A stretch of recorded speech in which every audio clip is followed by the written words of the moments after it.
আমি আজি আহিছোঁ হোজাই আহমেদিয়া মাদ্ৰাছাত আহিছোঁ। এটা যাওক আপোনালোকে কিমান ধুনীয়া পিছফালে জালালিয়া মাদ্ৰাছা এইটো।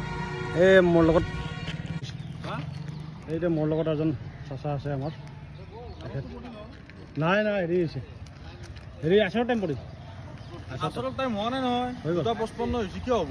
2:50 লাগে এইটো। ঠিক আছে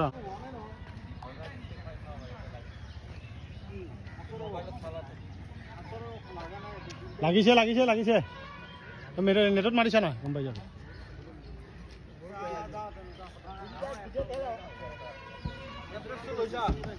লৈছোঁ লৈছোঁ এইবিলাক আমাৰ লগত আপুনি হা 32 বছৰ পৰা 32 বছৰ পৰা ন। এখেত আমাৰ খিদমত কৰে এই মছজিদত।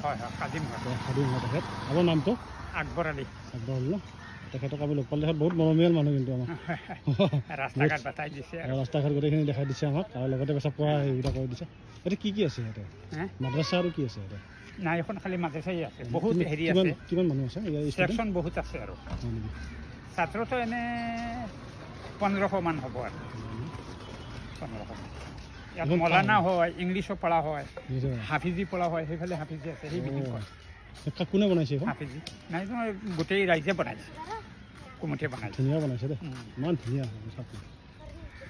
এনে মানুহে বজাৰ হুজুৰৰ মাদ্ৰাছা বুলি কয়, কিন্তু গোটেই ৰাইজ লগত আছে। এনে সিহঁতৰ নাম হৈ গ'ল আৰু ইমান ধুনীয়া ইমান ধুনীয়াকৈ বনাইছে। এইটো মছজিদ হয়, আমি ইয়াতে নামাজ পঢ়িব সোমালোঁ।